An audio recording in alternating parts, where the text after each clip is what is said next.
Hello, my name's Kerry Lewis and I'm a member of the MrBruff.com writing team. Today I'm going to talk about how to use the colon. A colon introduces important information. It's like a fanfare.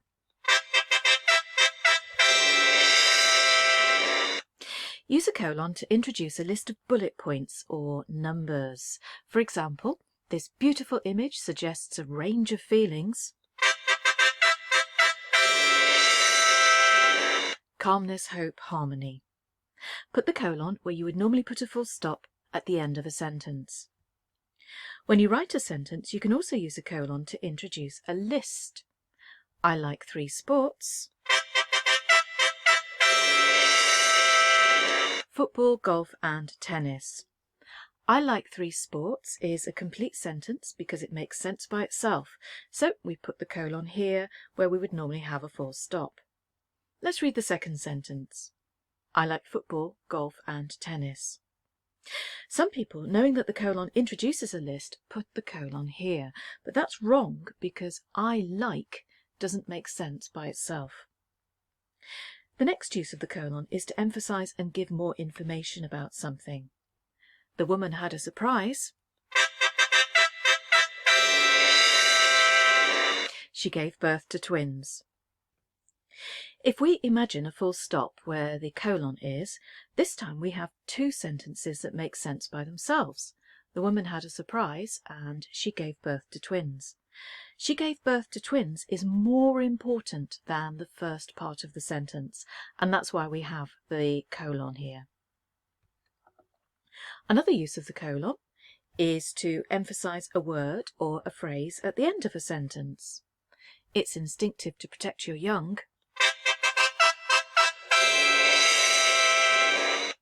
Even for animals. The same sentence is here, but with a dash, and you can use either a colon or a dash to emphasize a word or phrase at the end of a sentence, and there's not much difference between them. Let's look at an example now of one word for emphasis. After a long trial and many hours of deliberation, the verdict was announced. Guilty. And again, we could replace the colon with a dash. A colon can also be used to introduce a long quotation. For example, you might be writing to give your point of view in an article, and you might include a witness quotation. Mina Jones, who witnessed the event, said, "I'll never forget the horror of that day." News agencies tend to use double inverted commas or speech marks, and they put the punctuation inside. You might be writing an essay and you might use a colon to introduce a long quotation. If you do this, you need to have a complete sentence to introduce the quote. The 3 witches speak in rhyming couplets.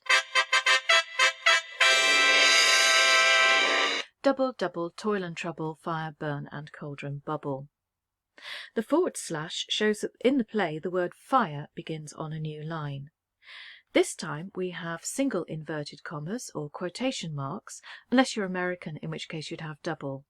The punctuation goes right at the very end of the sentence. Some little bits and pieces now. In American English, there's often a colon after a greeting with a letter or an email. In the UK, we don't do this. We have a comma instead. A colon is also used in other ways. Let's have a look at a few of these.